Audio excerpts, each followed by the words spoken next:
पाकिस्तान की former captain और commentator सना मीर पाकिस्तान और बांग्लादेश के दरमियान जो मैच है उसकी कमेंट्री करते हुए पाकिस्तानी प्लेयर नतालिया परवेज की स्ट्रगल्स और चैलेंजेस के बारे में बता रही होती हैं कि किस तरह से उनका ताल्लुक आज़ाद कश्मीर से है और ग्लास सीलिंग को ब्रेक करते हुए बहुत सारे जो ट्रेडिशंस हैं उनको ब्रेक करते हुए वो आगे आई हैं और आज इंटरनेशनल लेवल पर वो पाकिस्तान को रिप्रेजेंट कर रही हैं। ये एक इनोसेंट स्टेटमेंट उनकी जानिब से दी गई जिसका मकसद ना कोई पॉलिटिकल पॉइंट स्कोरिंग था, ना किसी को नीचा दिखाना था।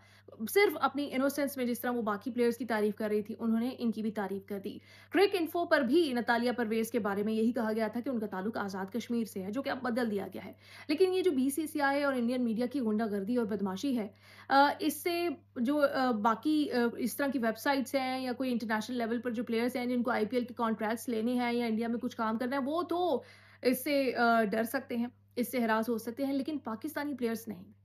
वो वही करेंगे जो उन्होंने सीखा है पाकिस्तान में आज़ाद कश्मीर ही कहा जाता है। आज़ाद कश्मीर से आने वाले टैलेंट को आज़ाद कश्मीर का टैलेंट ही कहा जाता है। उनकी जो शनाख्त है, उनकी जो यूनिक आइडेंटिटी है, उसको रिस्पेक्ट किया जाता है, तो ऐसे ही कहते रहेंगे। बीसीसीआई और इंडियन मीडिया और इंडियन गवर्नमेंट पाकिस्तानियों को डिक्टेट नहीं कर सकता।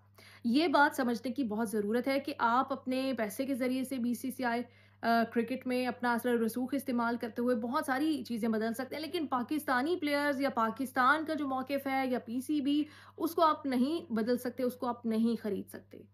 तो ये जो हर किसी से अपनी मर्ज़ी की स्टेटमेंट्स दिलवाना, हर किसी को हैरास करना और पैसे के ज़ोर पर ये जो गुंडागर्दी कर रखी है इंडियन मीडिया, बीसीसीआई और इंडियन गवर्नमेंट ने, इसका सिलसिला अब रुकना चाहिए।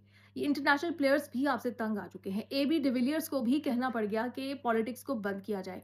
कुछ प्लेयर्स जो हैं वो मीडिया कैमरों के सामने आकर कह रहे हैं, कुछ प्लेयर्स बंद कमरों में कह रहे हैं और वो तंग आ गए इस टॉक्सिक बिहेवियर से जो कि बीसीसीआई की वजह से एक कल्चर बनता जा रहा है। इस कल्चर को रुकना चाहिए। प्लेयर्स जो हैं वो खेलने जाते हैं, कमेंटेटर्स जो हैं, वो प्लेयर्स और क्रिकेट के ऊपर बात करना चाहते हैं। उनको फ़ुज़ूल में ऐसी कंट्रोवर्सीज़ में एंगेज किया जा रहा है कि जो उनकी इंटेंशन भी नहीं थी। सना मीर को अपनी वज़ाहत देना पड़ गई कि ये क्रिक इन्फो पे भी यही लिखा था और वो यही कहेंगे और वो बाकी प्लेयर्स के बारे में भी यही कहती हैं। लेकिन इंडियन मीडिया के लिए एक अनदर शेमफुल डे और एक और लो जो उनकी जानिब से अचीव किया गया है और फिर अब खुशी मनाएंगे कि उनको आईसीसी ने एक्शन ले लिया और झूठी खबरें फैला रहे हैं कि आईसीसी ने उनको कमेंट्री से अलग कर दिया, ये कर दिया, वो कर दिया।